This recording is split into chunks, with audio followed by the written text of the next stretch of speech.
So as mentioned, on the very the first class on this topic,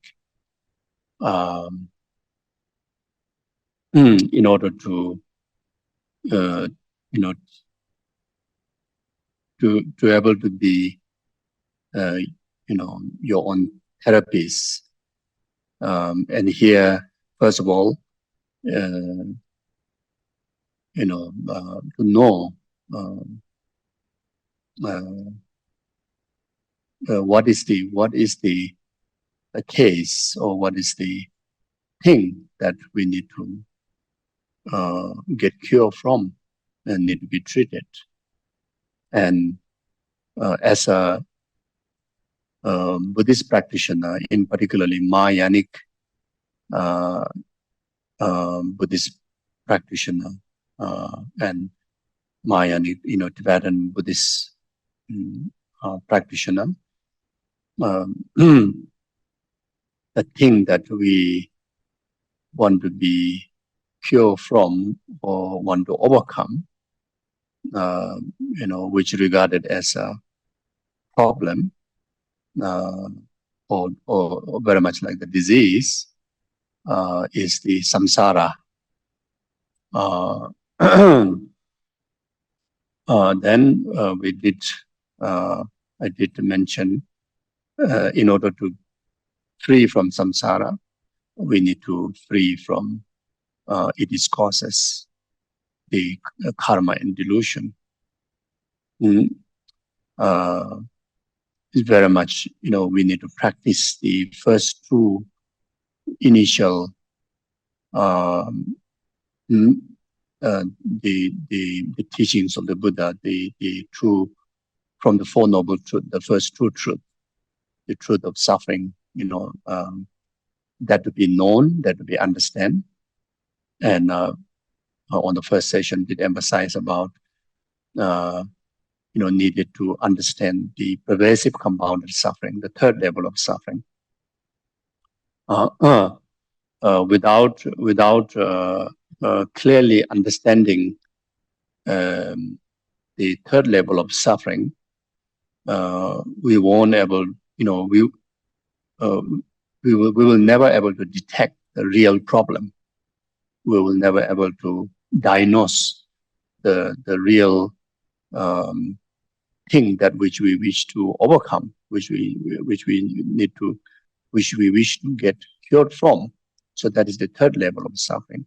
So in order to understand the third level of suffering, we have to understand karma. We have to understand the different characteristic of delusions, and in particularly, we have to understand the root delusion, the ignorant.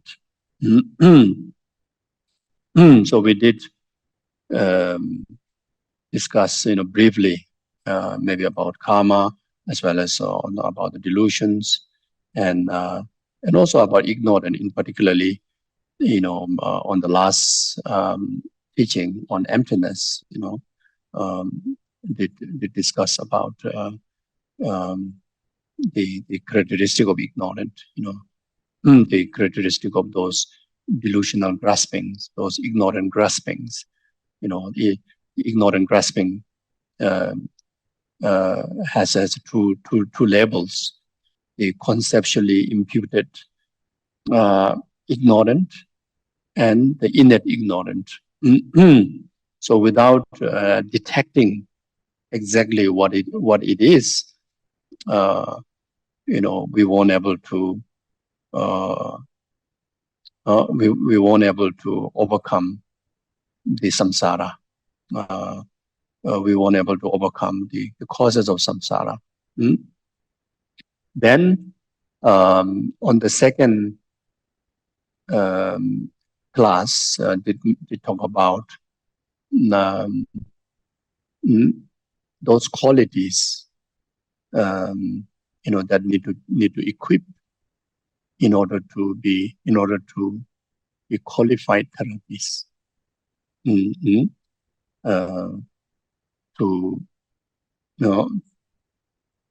overcome those negations and to achieve the freedom, the cessation.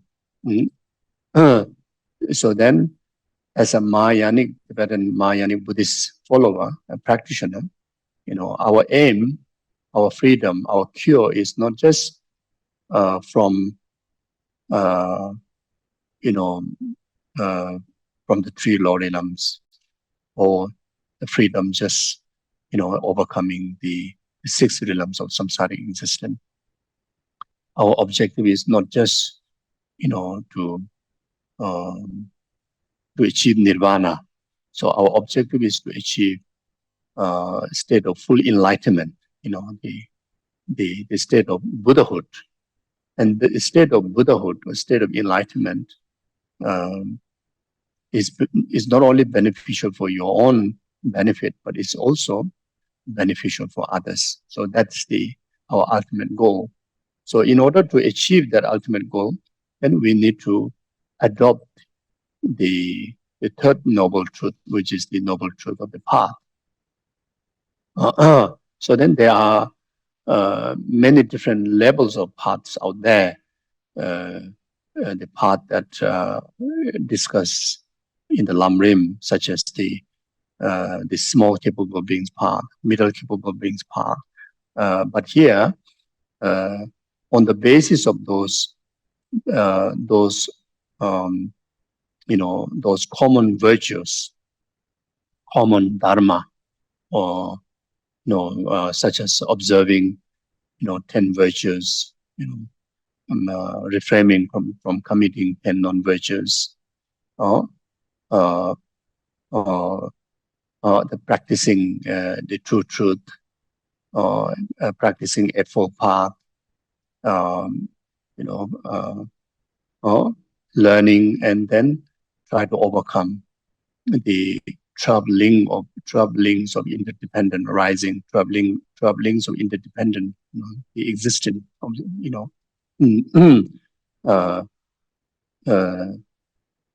by overcoming the ignorance, then learn to overcome the karma. By overcoming the karma, and then learn to overcome all its consequences, such as birth, and sickness, aging, death. Then until place our own continuum on the state of immortal state, which is very much meaning gaining freedom from the control of others' power, like karma and delusion. So on the basis of this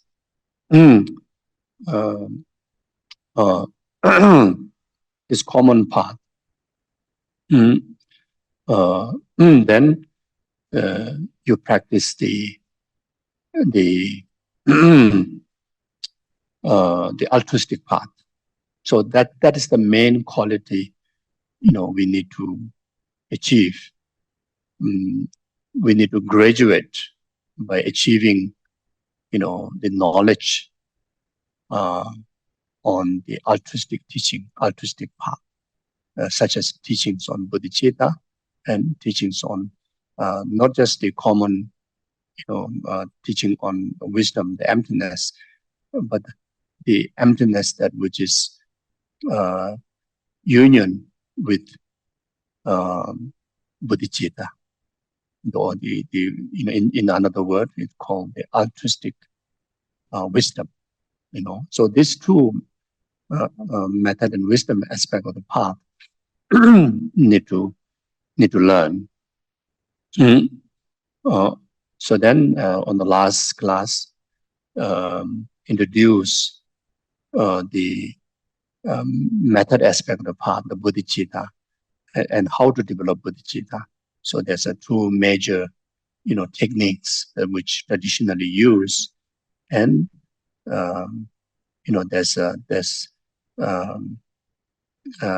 there's hundreds of evidence that those techniques work to deliver the developing genuine, path of bodhicitta. So the 7 cause and effect that which we discussed last session, And today, maybe it would be beneficial for us to discuss on the second, the technique, which is the self-exchanging with others, the technique to develop bodhicitta. So,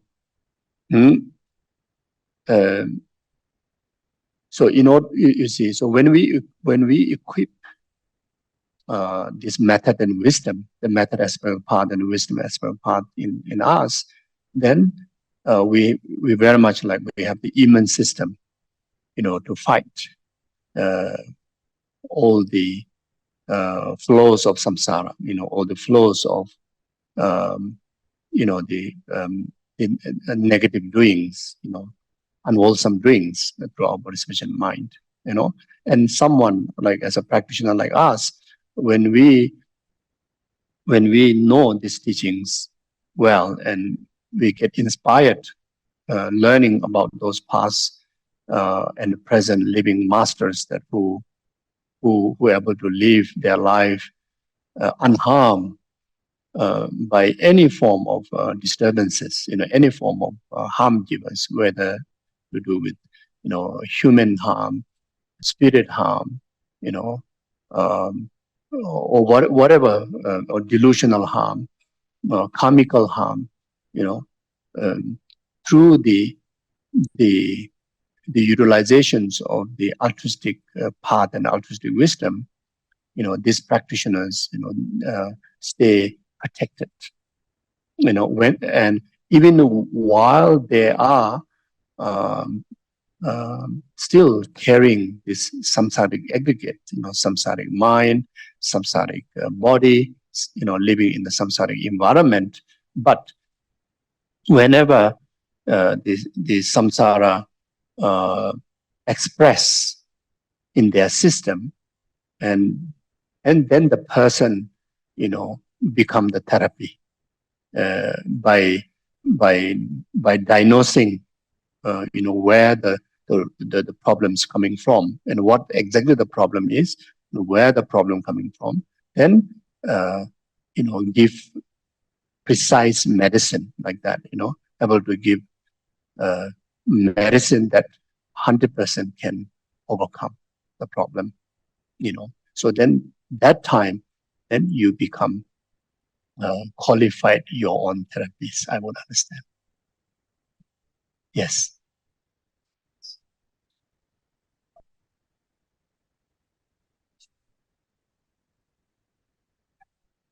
Yes.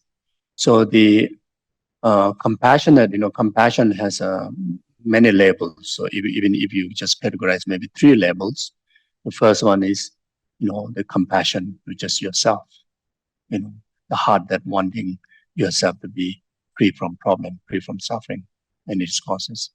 Then the next stage of the compassion, you can call great compassion, which you wish all other sentient beings to be, free from suffering and its causes, so great compassion. So the altruistic compassion is on top of this characteristic of the great compassion.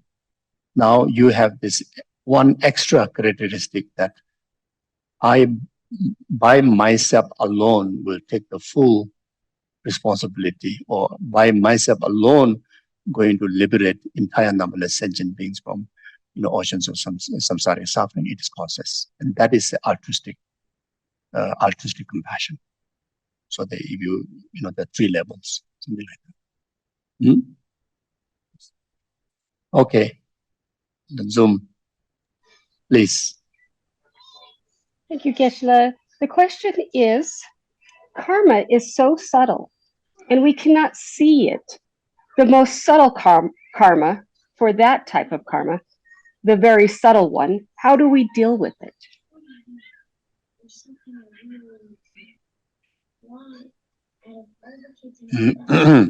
Yeah. So, while preparing, then I will talk. So here you see. So the 4 points self-exchanging with others. So what are the 4 points? So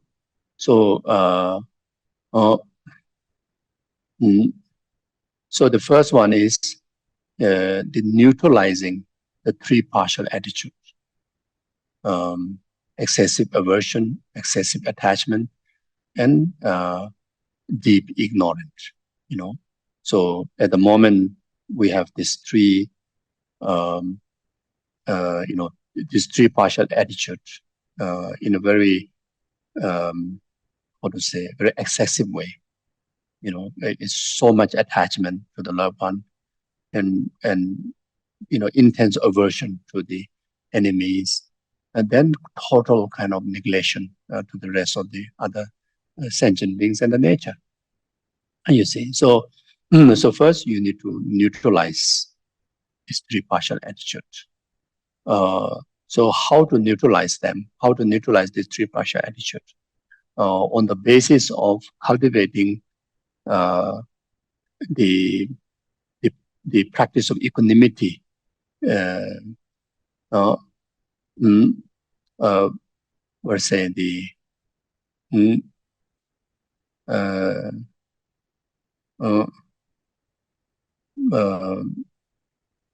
love, through heart of love,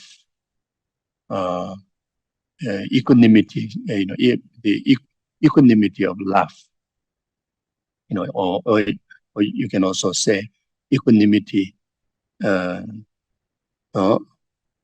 Yeah. So you see,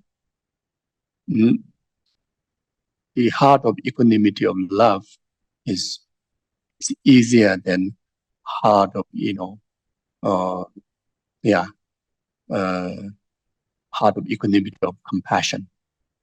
So the love is easier to generate. So just simply, how to say, even though that you may not be able to express intense kind of wishing happiness, the way how you express to your loved one, to the strangers and to the enemy, but at least that, stopping yourself wishing, the enemies to suffer, or and expressing that,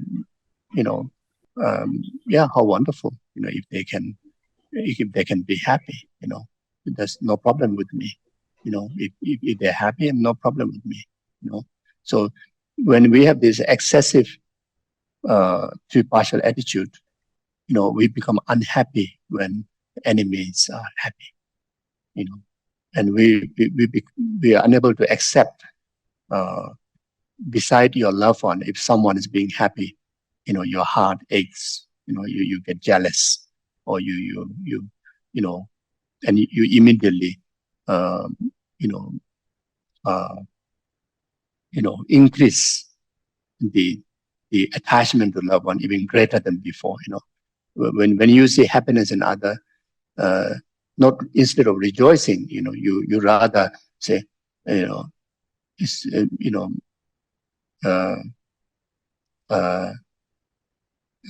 how unfortunate that this happiness, is experiencing in them. It should be experienced with my family or my loved one, So our mind can be quite tricky like that. So anyway, so through the equanimity, especially the heart of thinking that, they, as like myself, as like my loved one, who do not wish suffering, who only wish happiness, and they too have the same mind, similar mind, they too carry the similar kind of aggregates, they live in the similar kind of world. So therefore, ultimately, we carry the same aspiration, wanting happiness and not wanting suffering. So try to, pacify your mind, this three excessive, partial attitude, through that kind of wisdom, or in another way, by others, by the enemies, and by the strangers suffering, what can I gain? I don't gain anything, you know. So therefore, there's no point for me to, wish the enemies to suffer.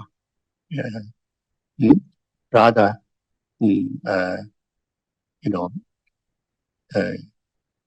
if I wish everybody happy, everybody's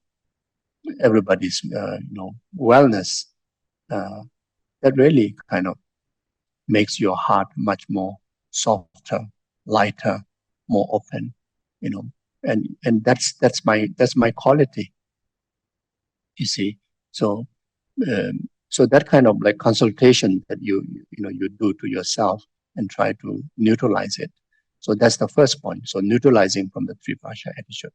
And the second point is the seeing all the disadvantage of self-cherishing or the self-cherishing attitude.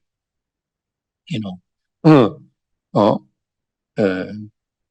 uh, uh, very much all the misery that we experience up to today is very much due to self-cherishing attitude. You see, the self-cherishing attitude cause so much harm to oneself that for eons of lifetime that you have repeatedly, make you reborn in samsara to experience these samsaric aggregates. Yeah. And on the basis of the samsaric aggregates, let you create another round of fruitful samsara for next rebirth. Then within that circle of life itself, that within that reincarnation, that whole throughout the life, you have only experienced inconvenience in life. You never experience true happiness. So all due to this self-cherishing attitude. You see, so even in this life, it's so obvious. Even we born as a human being, we carry this human intelligence. Even after meeting Dharma, the self-cherishing attitude is the one that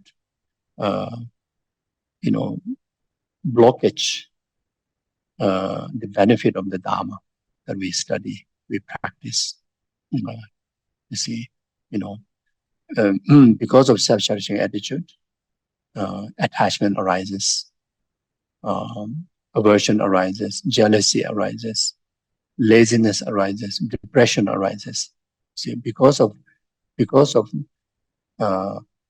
the self-cherishing attitude is not fulfill what it desire for.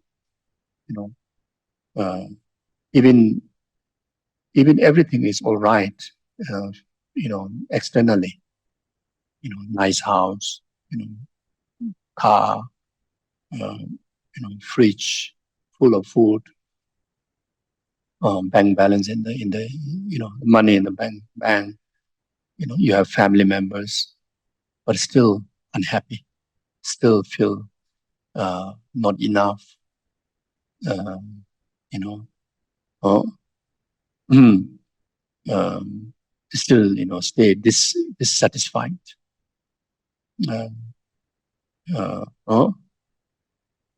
still feel so hollow, so poor, poverty in happiness, poverty in fulfillment. And it's all because of self-cherishing attitude, you see. So in short, like, we did few rounds of, 2 rounds of Guru Puja. So when we read the Guru Puja in the Lamrim section, yeah, so there talks about, Rangni Chezin Gupa Kunjigo, Manam Chezi Yune Kunjishi, Rangni Chezin, the self-cherishing attitude, Gupa Kunjigo, is the cause or is the root of all the failure, all the suffering, all the negativities. Manam Tenzin is a cherishing of other mother sentient being. Yonde Gunyiko is the root or the cause of all the knowledge, all the goodness, all the happiness, you see. So the second point is, reflect on all the disadvantage of self-cherishing attitude. Then the third point is, reflect on the advantage of cherishing others' well-being. Cherishing, best is cherishing entire numberless sentient beings' well-being. You see. So even from the very first stage of training in this, cherishing others' well-being, like such as what you learn from the Buddhist Avadacharya, like by Shantideva, and the Nagarjuna also expressed.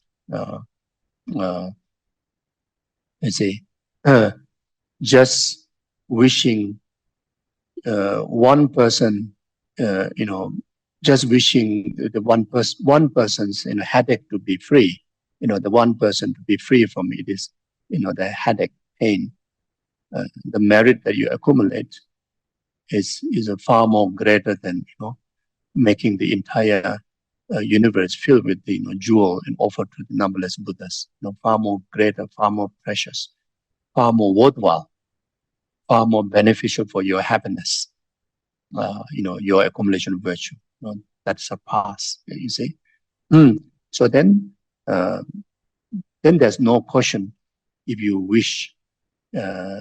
Well-being of the rest of the numberless sentient beings. If you wish happiness of the rest of the numberless sentient beings, then it says no question how beneficial it will be. You see, so there are such teachings to guide us. Like if you read the benefit of bodhicitta in the Buddhist Avadacharya, or in Nagarjuna's, the teachings.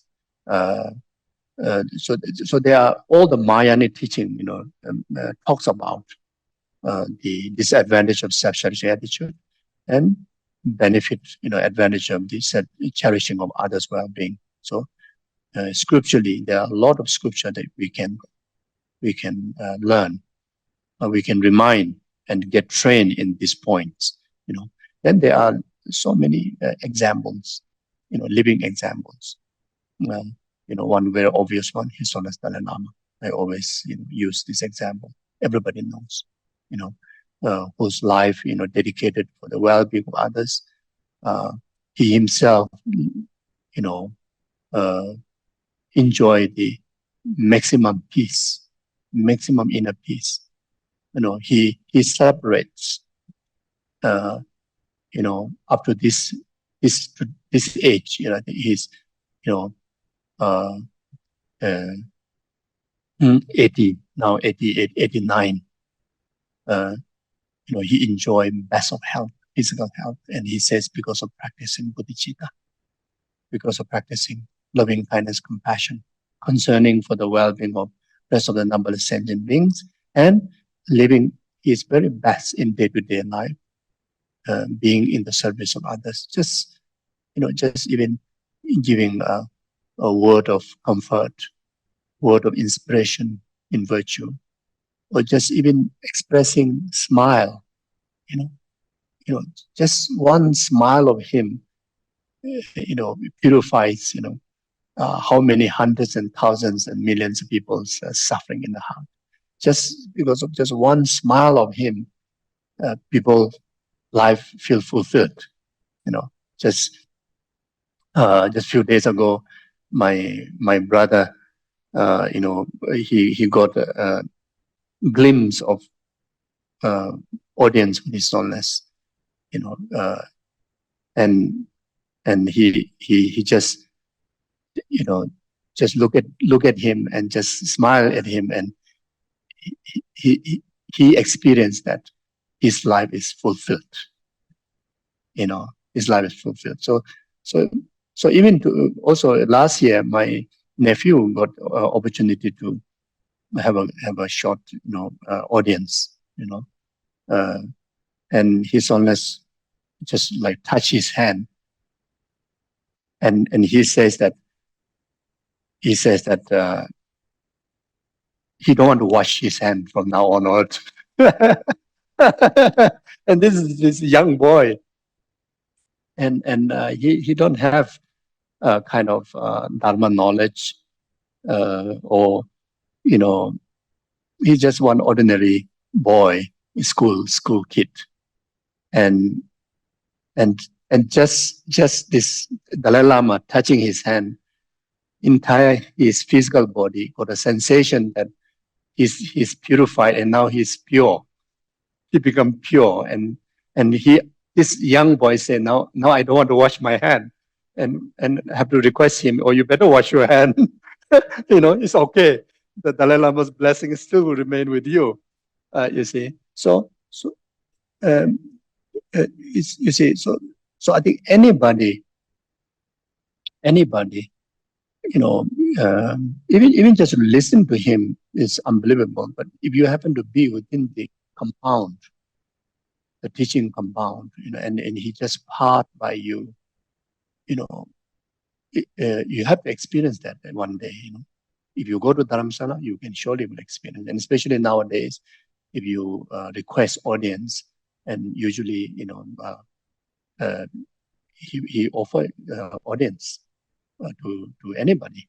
You see, of course, every day he sees so many people, but you have to make private audience requests, sometime a few months before or whatever, and anybody will get the audience. And also nowadays, unlikely in the past, His Holiness permit, if you have anything to like kind of express to him, you can write and let him just pass directly by yourself, or if you have something to offer that which you feel make meaningful to you, also have opportunity. And most of the time, His Holiness will really touch your hand, handshake, and or bless you, or give, can be just one word, but it's truly is unbelievable. You see, so where is power coming from? Is because of the genuine sense of love, compassion, kindness, and bodhicitta to other sentient beings. You see, so the power is coming from there. You see, maybe world very famous president handshake you, and Dalai Lama handshake you will be different. So like that, and yeah. Then, so there are many people, like who really live in the deep practice of genuine sense of loving kindness, compassion. Whenever you go near that person, you feel safe, you feel protected. Even that person may be stranger, you feel protected. You feel like you know the person from a long time. You feel so comfortable. You feel you can share your secret. So some people they're so sweet. They when they talk to you, they're very, very, very nice.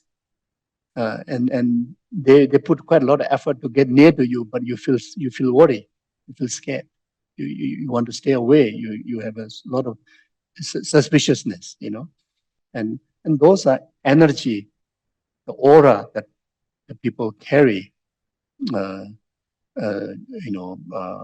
because of their deep mind, their what they cultivate, isn't it? And I hear even the animals, especially, very sensitive about that. Especially like cats and dogs are very sensitive about that. If you really carry deep love and compassion, the animals, like they feel so comfortable with you. If you're a very angry person, a very selfish person, even the cats and dogs, they also like run away like that.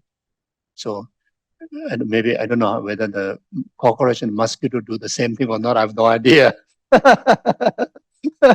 Maybe you need to apply a bit of different practice with mosquito and cockroach. Or, yeah, maybe mosquito and cockroach, the more you practice compassion, maybe they don't come near you, maybe the other way. So anyway, so that's the third level of, the point that training, seeing, I would say, first, inspire about all the advantage of cherishing others. Then yourself, could be uh, the main example. Like whenever you cultivate genuine sense of love and compassion, especially bodhicitta, especially great compassion, great unconditional love. See, you feel so much confident. You feel so confident. You feel so uplifted. You feel so peaceful, especially when circumstances or problem comes in your way, whether due to health or anything. Even while you're walking, maybe your feet pain, or while you are traveling, maybe flight delay, and flight delay, and the airline flight cancel, and airline didn't give you hotel, and you have nowhere to go. Right there, you try to express deep compassion, great compassion, and especially bodhicitta. You see, right there, like calm you, and make peace with all situation. In short, will make peace with all situation. See, so very obvious example. You can experience with small, the matters that comes in your way. See, so in day-to-day life, you can examine whether bodhicitta really works or not, beneficial or not, whether great compassion really beneficial or not. So yes, there's a lot of example out there, but how does it work within me? So the moment you try it, you try genuinely, the quality one, no doubt that will surely show how beneficial it is. It's like in a boiling water, you pour a cold water, like is specified like that. You see. So then also, like sometimes, you want to go to bed and can't sleep. Sometimes can be quite troublesome, isn't it? Then, especially at night, light off, and you can't sleep. Then all sort of delusions comes in your way. All sort of what do you call it, unnecessary or even disturbing emotions comes in your way. Until there's sometimes even start to see ghosts. Even there's no ghosts. So the best solution is meditate on bodhicitta. Meditate on compassion. You see, and then you will see immediately. You feel, so calm, so protected. When you feel there's external being or spirit like or something like kind of maybe bothering you, the moment you generate compassion, great compassion, immediately you will understand that even there is a spirit, it won't harm you. And you feel protected right there, like that, you see. So in all situation, the moment your heart filled with genuine sense of love and compassion, bodhicitta, instantly pacifies. You see. So these are examples that we need to remind ourselves. Then develop this third point, the advantage of the exchanging with others. Then the fourth one is actually self-exchanging with others. So here, actually self-exchanging with others is not like you becoming other becoming you. Changing your way of thinking, way of prioritizing, like you see. So up until now, from beginningless lifetime, you prioritize your own benefit over all the rest of the other sentient beings. Yes. You see, so from now on, now you're going to prioritize rest of the other numberless sentient beings' well-being, before your well-being. You see, so that is the actual changing. So then from now on, you train. First thing in the morning when you wake up, you generate, great love, unconditional love, great compassion, concerning the well-being of numberless sentient beings. You see, first thought. So in the past, my first thought is think of my breakfast.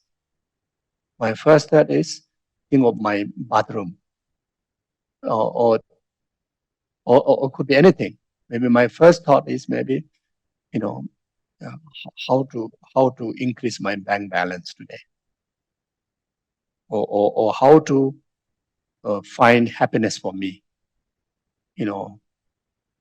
Okay, I'm getting bored at here now. You start, even the first moment you start to plan for your holiday trip. Whatever it may be, but it's all about one person, that is your self well-being. That's the first thing come up. But now, from now onward, first mind is, there's numberless sentient beings are suffering in the hell realm, in the hungry ghost realm, animal realm, in the human realm, God, demigod realm. Their positions are much more disadvantaged than me. Myself as a human being, I met Buddha Dharma. I met the teachings of the Buddha. I met the teachings on bodhicitta, love and compassion. I understand its value.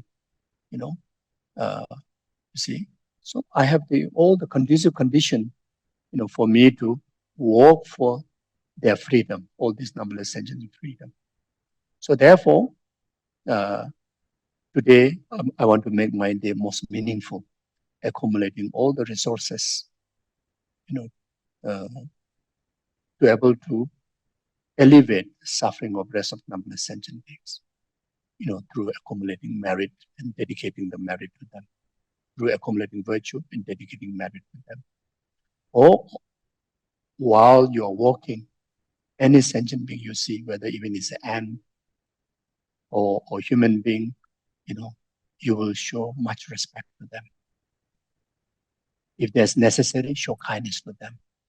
If whatever needs comes in their way, in my best ability, that I will be in their service.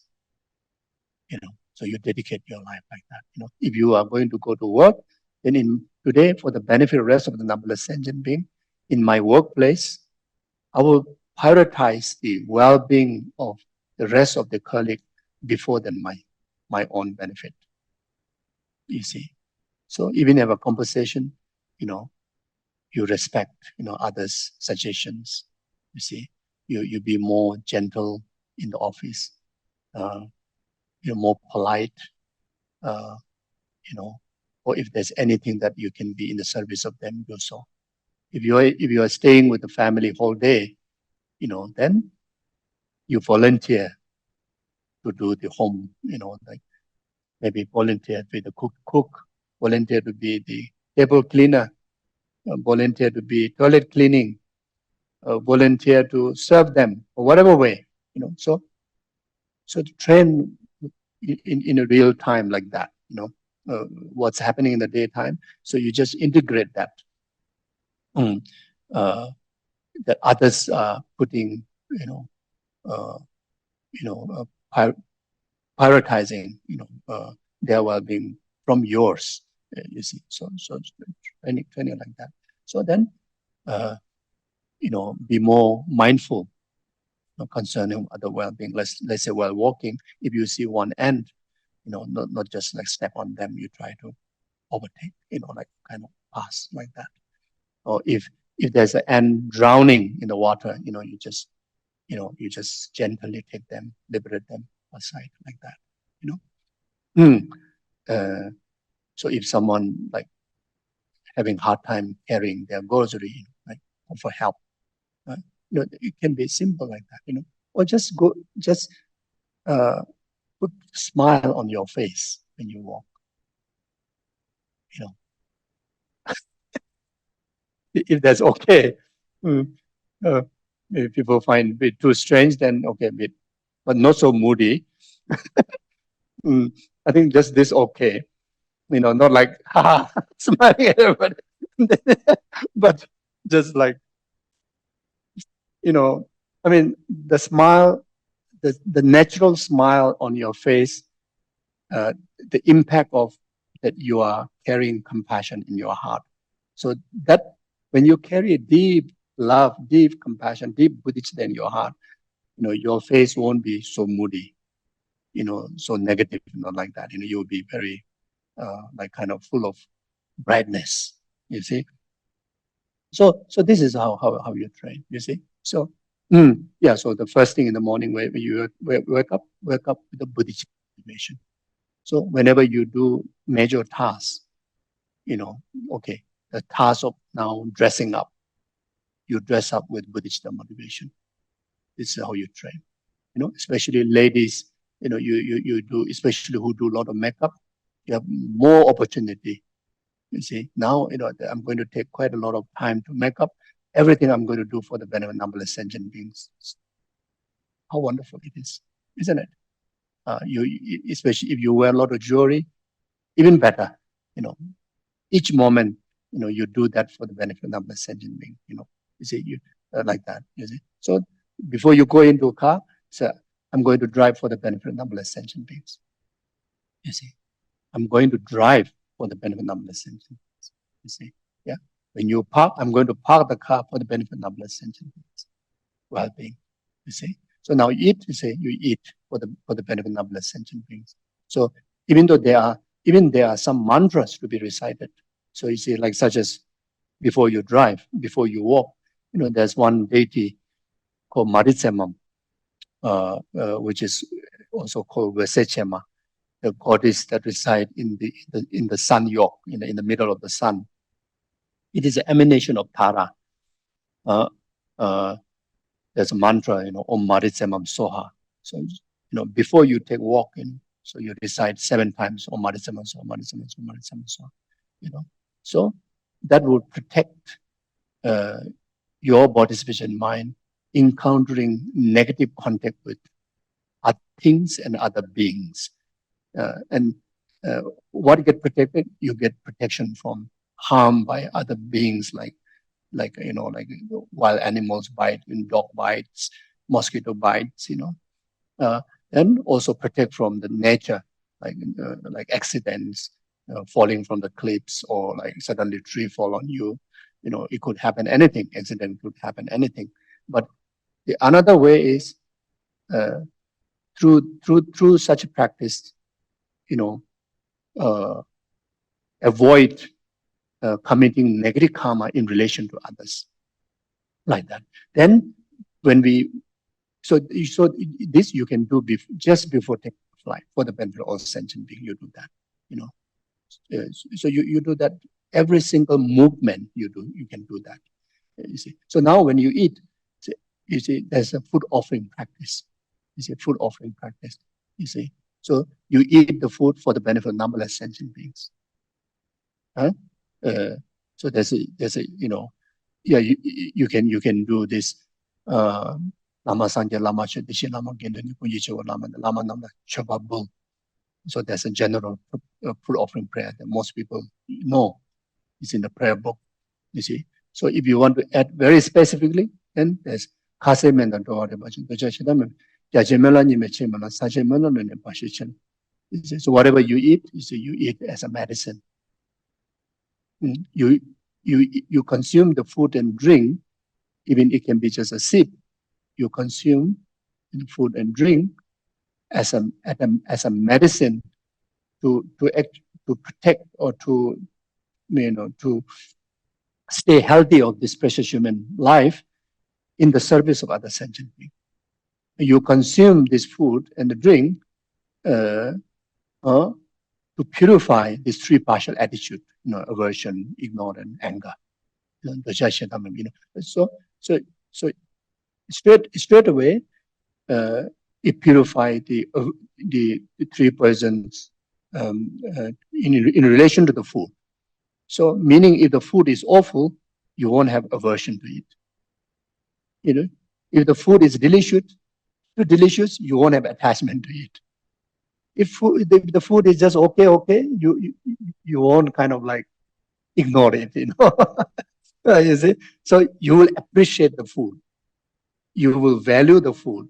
You will you will you will value it as a most precious medicine. In here, the medicine, you've been talking about nectar, most precious nectar. Uh, you see, then that itself, you see, lead to many other great practices. Like if you are a deity yoga practitioner, you become a food, you know, the offering nectar, so offering to the self deity.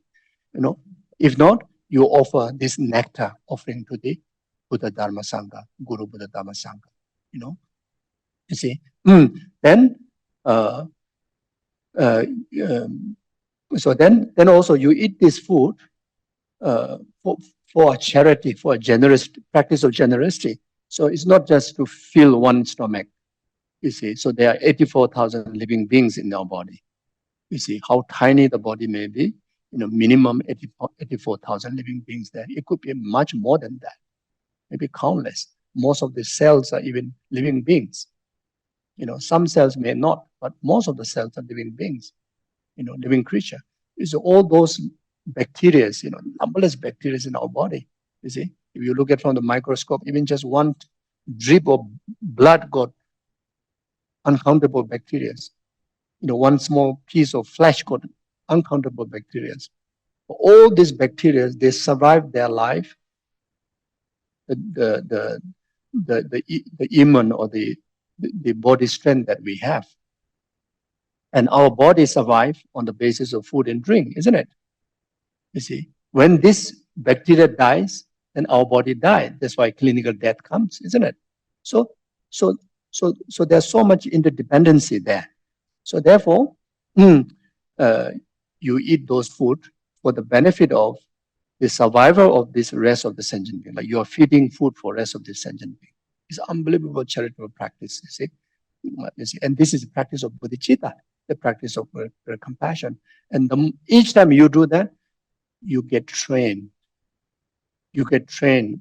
Actually, all these 4 points, but especially on the last point, because in the past you eat because you're hungry. That's it. You eat because of you like this food. That's it. You know, and you don't eat because you don't like it. You don't like it. You have aversion. You know, and sometimes ignorant because you don't find any food at all. So that's bit of the ignorant karma is arising, you know. So that's why you're nothing out there. You see, even you want to eat, also not there. You don't like to eat, also not there. You see. So now, you see, now whenever you eat, you see, you eat for the benefit of sentient being. You see. Every single consequences of eating and drinking, you dedicate for the benefit of sentient being, your life for the benefit of sentient being, you see. So this is a daily practice, you know, daily training on this fourth, you know, on the 4th point. So then after that, very much bodhicitta naturally arrive. So after the training in the 4 point, then the, you know, bodhicitta will be born in our system, and you become bodhisattva. Then your actions, you know, your actions, even without thinking, your existence itself is antidote, is a benefit to numberless sentient beings' well-being, like that, you see. So now, if bodhicitta is still not born, even after training quite long time, quite, you know, intense on this four points, then there's a supplementary practice is suggested to do, which is the Tonglen practice, the practice of taking and giving, you know. So the Tonglen practice, you can train through your visualizations, or you can also utilize your natural breathing in and out as a tool to practice Tonglen. So Tonglen is like, you know, Tong means give all your goodness, merits and virtues, you know, your life, everything for the benefit of others. Len means take all others, sufferings onto this self-grasping attitude, this false I. You see, the benefit of that is the impure world, the impure or the suffering sentient beings are projections of your impure mind, isn't it? Yeah, because of we have not purified our ignorant, our impure mind. That's why we see impure world, impure beings, suffering beings. You see, so for the purified mind of the Buddha, this world is a pure land. You see, so it's like example, like the glass of water. Three beings simultaneously looking at it, like the human, Preta spirit, and the God or the Buddha looking three beings simultaneously. This glass of water for human being is a pure water, and they taste the pure water, and it is pure water. For the gods or the Buddhas, it is a nectar, not a water. They taste the nectar, it is a nectar. For the Preta, for the spirit, they see blood and pus. For them, it is a blood and pus, and they taste blood and pus. You see, so very much the world system, our world system exists dependent on your quality of the mind. So when you practice Tonglen, taking all other sentient beings, sufferings, karma, whatever flow they may be, onto this false I that directly antidote to the ignorant. So when our ignorance is purified, the benefit what we receive is a pure being out there, pure world out there, and you become pure being. You see, so there's an indirect benefit, out of Tonglen practices. So of course there are many ways to practice Tonglen.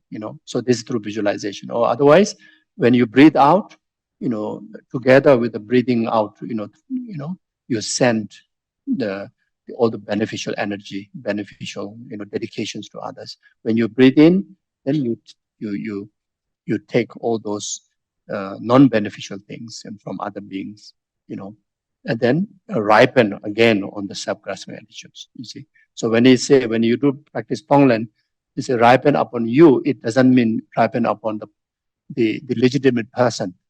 It's ripen upon you is referring to the false you, the false I, the false me.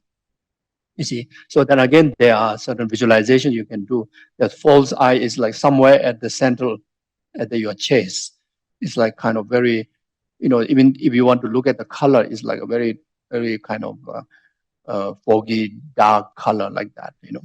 Then if you want to feel how it feel it, it's like kind of iron rod, like stuck right at your chest like that, very stiff, very rusty, kind of iron rod like that.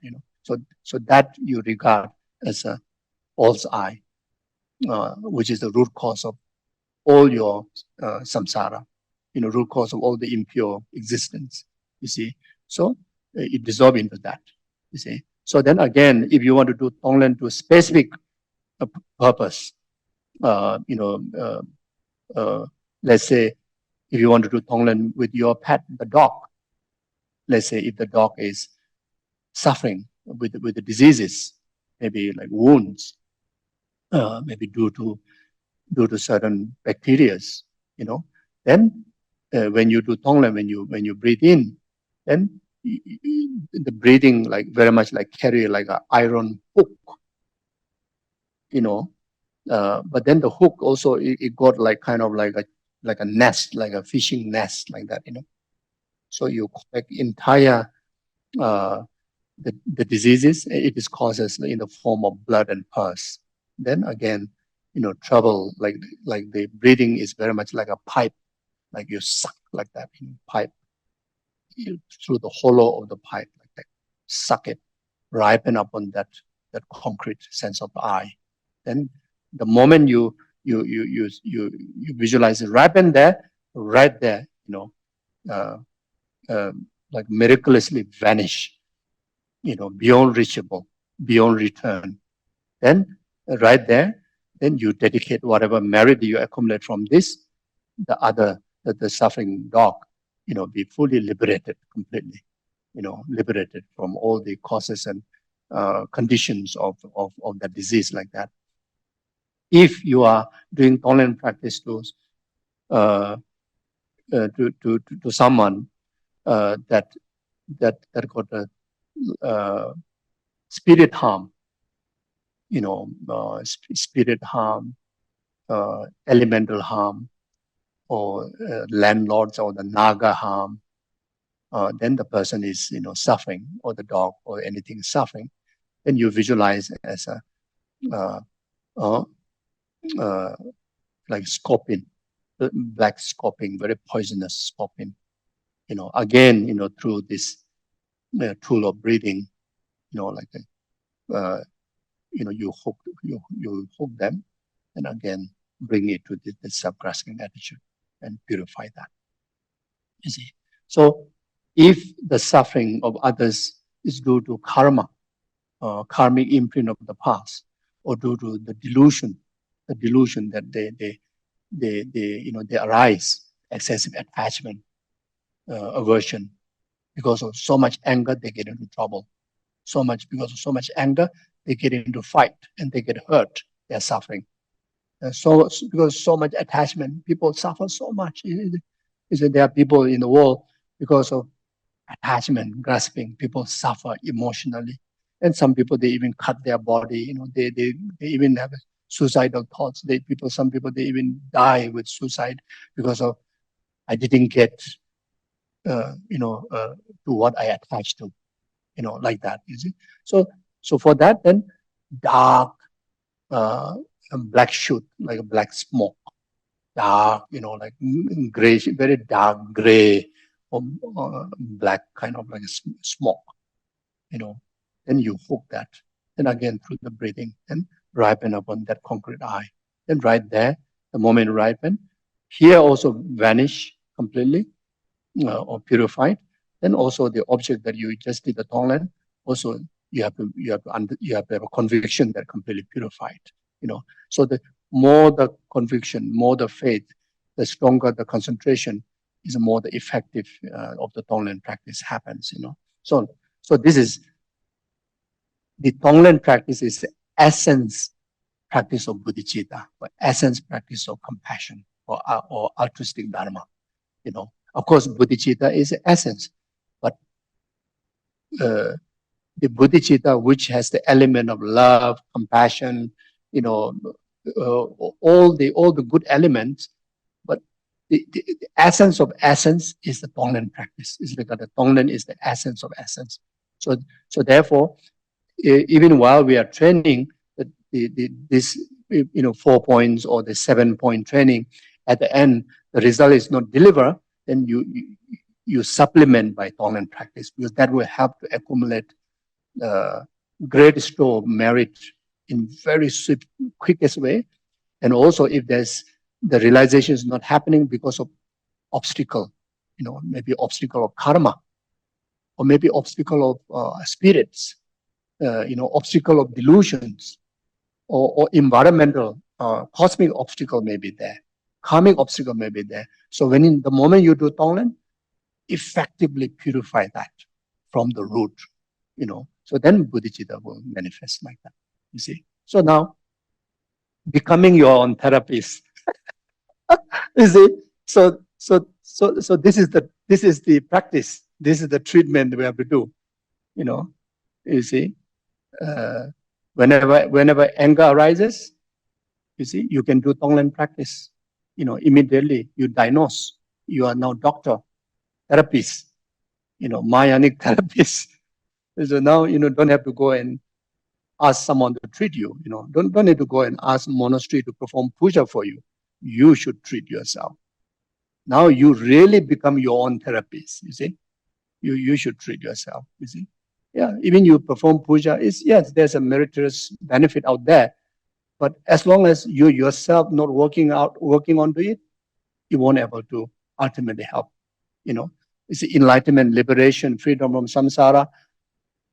Even our guru, most precious guru, also They can only condition us. They cannot become a direct cause for our liberation. We ourselves has to be the direct cause, isn't it?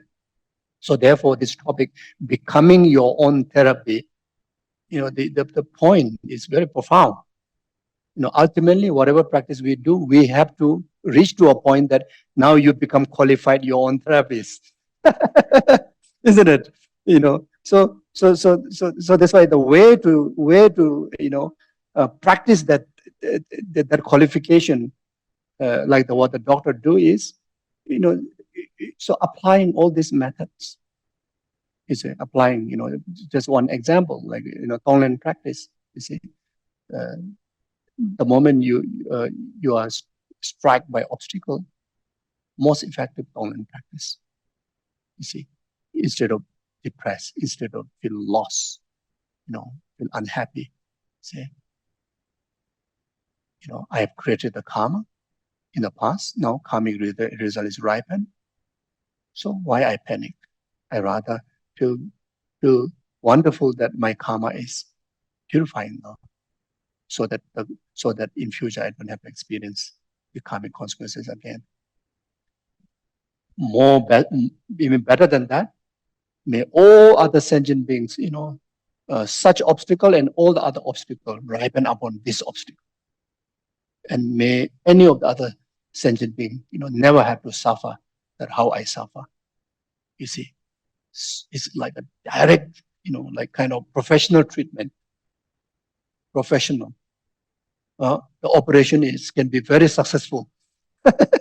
You see, so like that. So when good things comes, when we are not be able to be therapists to ourselves in the Dharma, then we get carried away. Attachment arises, ego arises, especially the worldly concerns are fulfilled, like name comes in your way, respect comes in your way, wealth comes in your way, success comes in your way. A lot of danger of, slipping slip away from our practice, isn't it? So right there again, you do Tonglen practice. You see, may all this goodness that came into my way, ripen upon the rest of the numberless sentient beings. So all other sentient beings can enjoy like me. You see how wonderful it is, isn't it? So in a good time, bad time, bad time, yes, you can use it like that. You see, so our great masters, they are truly a great therapist. Uh, they use the Dharma knowledge and they live their life so meaningfully, so happily, so peacefully. So they live happily, meaningfully. They die happily, meaningfully. They reborn happily, meaningfully. They live forever, meaningfully. For self and for all sentient beings. Okay, so the questions ready?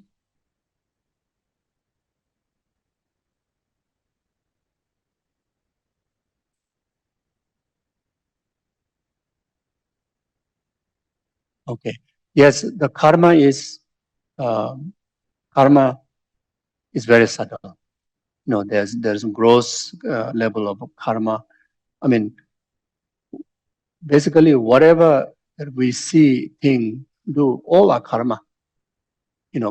Karmic expression.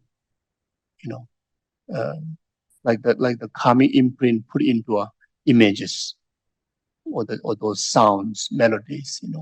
So every single conversation is also karma. Every single thing we see is karma. Those are gross. So the subtle one is so subtle that only omniscient, only Buddha can able to see exactly it is full, the whole thing of the aspect of the karma. So subtle. Only omniscient can able to see like that. Yes.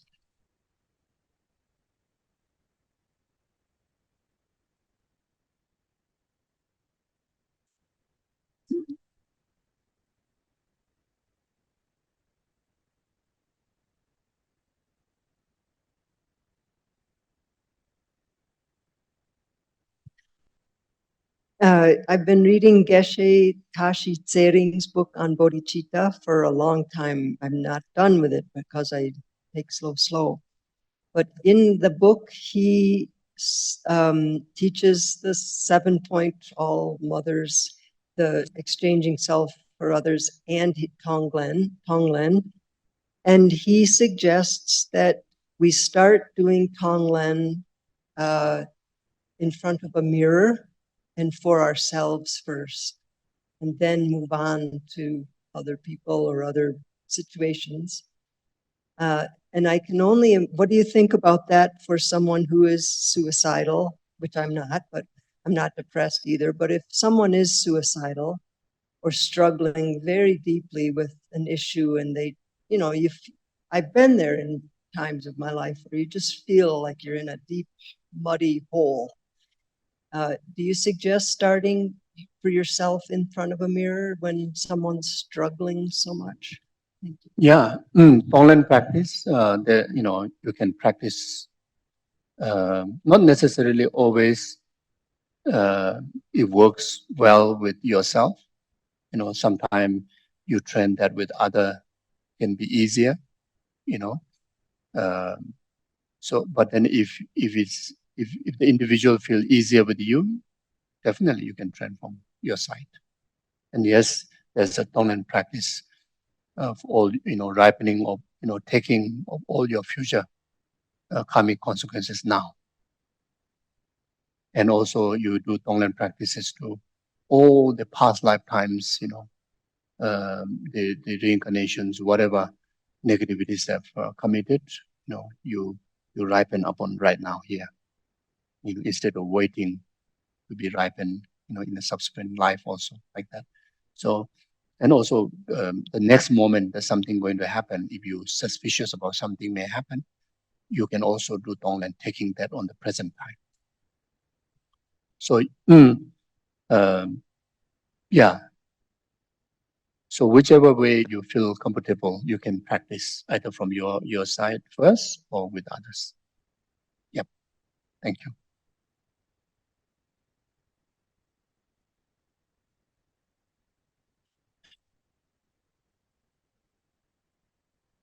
Sure.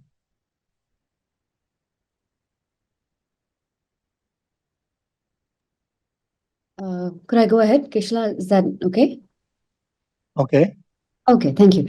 Keshla, one question is, how do we handle our minds and how do we keep the altruistic motivation alive when in a particular moment we very powerfully feel an aversion because we feel someone is taking us for granted or maybe overstepping our boundaries? So how can we work with the mind in that moment? Okay. So usually, all these practices, we have to practice when everything is calm, when there's no overwhelming, those disturbing environments. So when we are in a peaceful environment, no such disturbing people is around, then you need to exercise in meditation. Then when the actual situation arises, it will be more natural, arising of those meditational impact. Then you're able to handle the situation better. But just learn, then try to apply Tonglen practice or any bodhicitta practices when the problem is, or when the troublemaker is right in front of you. Most likely you will fail. Most likely you won't able to even remember the practice. Even you want to remember also, very, very shallow, if very, very little impact, you see. So therefore, like doing retreats, like finding time to do retreat on bodhicitta, retreat on Tonglen, retreat on whatever subject that you want to enhance, finding a suitable time and conducive environment to train. Then when in our real life, those practices will be beneficial. Otherwise, not much won't be that beneficial. So again, when we talk about retreat, it's not necessarily, we have to dedicate many days to go somewhere else. Even in our day-to-day life, you find a more conducive time, throughout your day. It could be early morning before the rest of the family wake up. That could be your retreat time. So dedicate 5 minutes, 10 minutes, whatever possible you do today, tomorrow, more and more. Each day goes by, your mind become more habitual, then easier to arise without needed much of concentration on that practice, like that. Even then, whenever there's negation arises, antidote will be also fully arrive, like that. Thank you.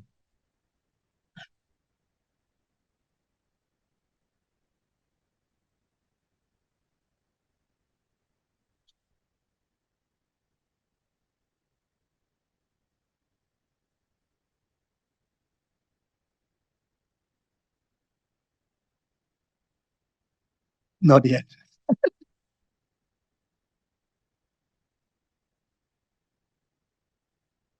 Okay.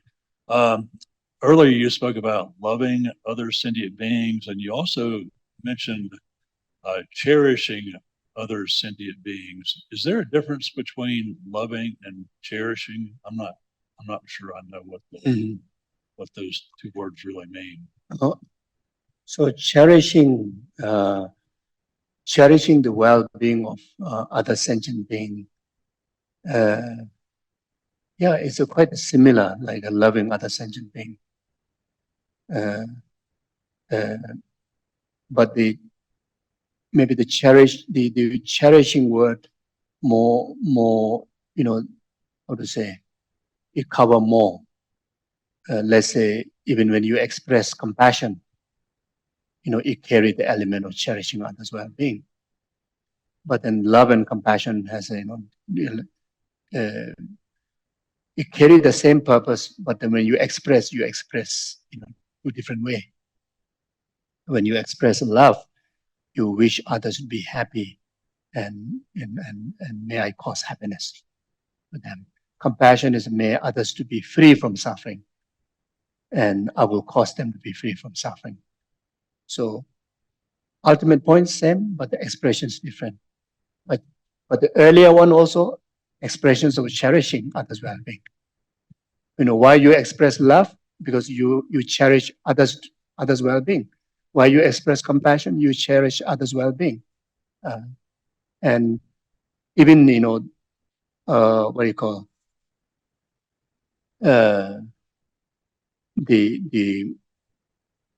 when we talk about the 7 causes, 7 cause and effect, the 6 causes, recognizing all sentient beings as your mother. The main point is because of you. Main point is expressions of cherishing the well-being of other. That's why, you want to know, you want to see all sentient beings as your mother. So it's almost like it's how to say, it's the same but not same.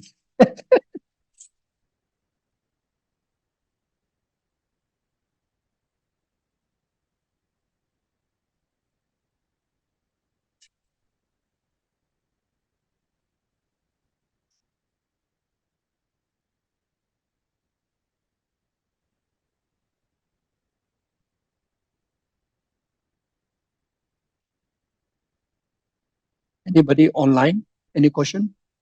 You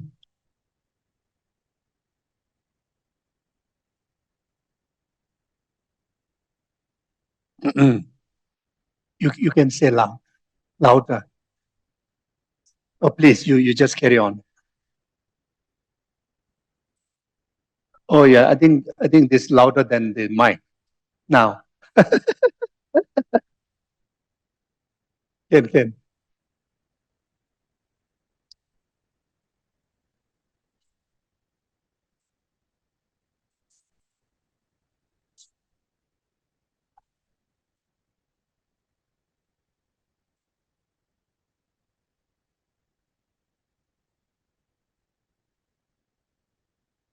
Uh-huh.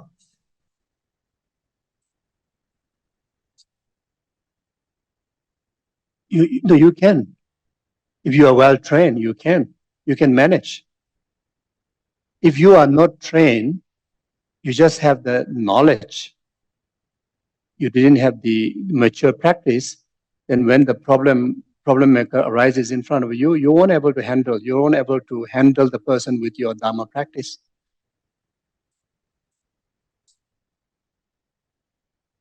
Uh-huh. Yes.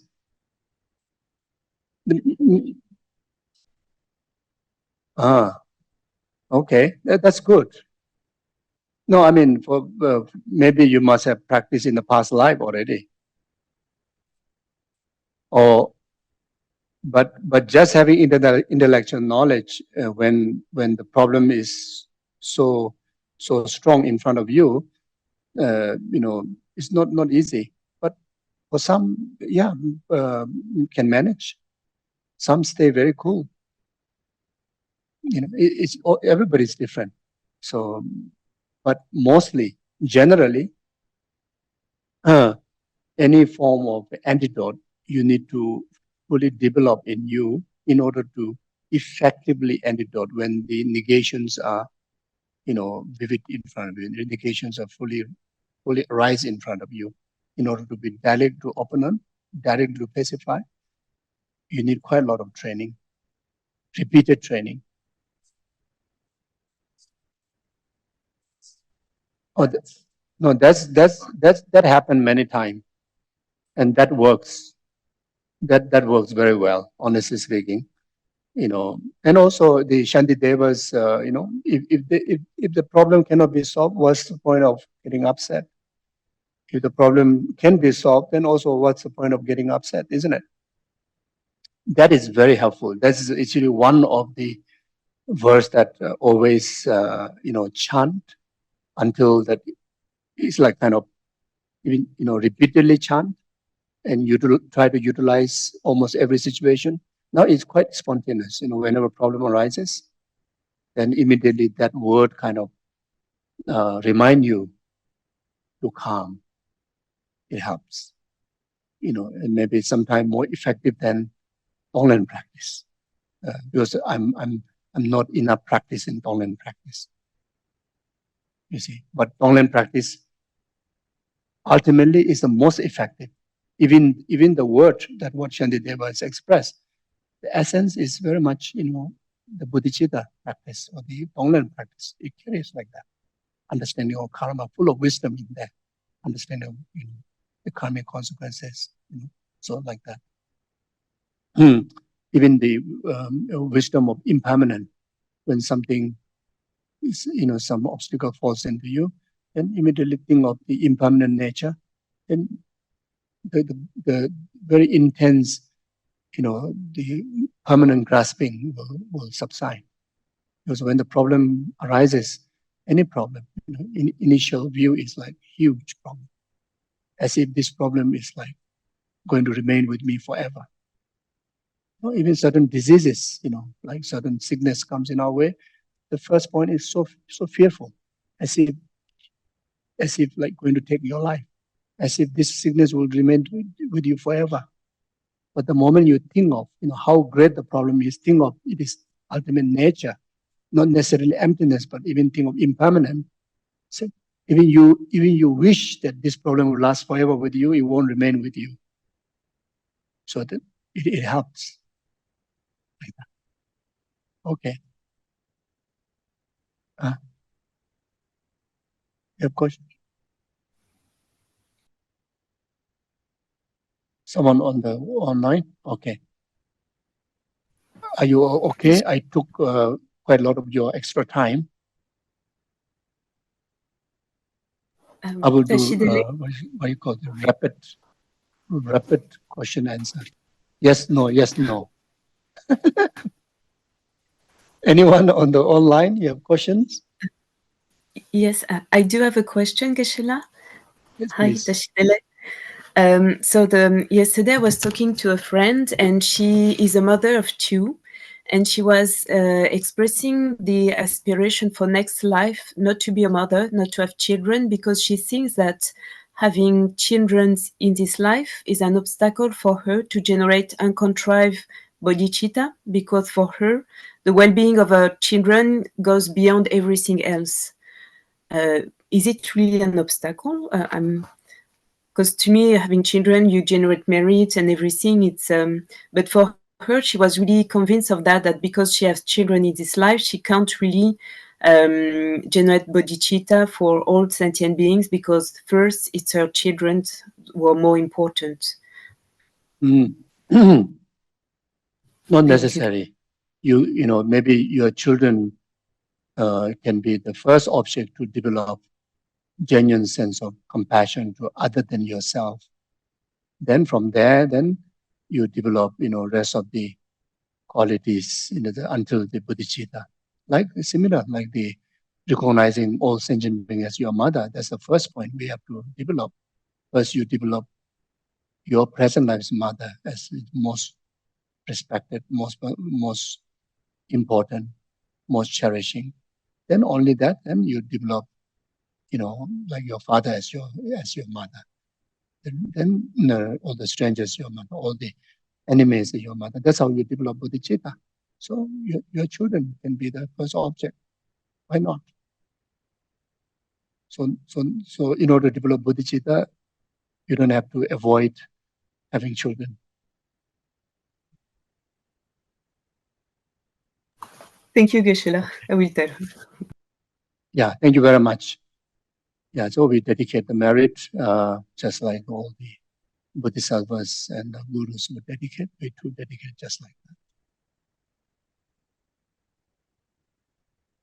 Okay, thank you.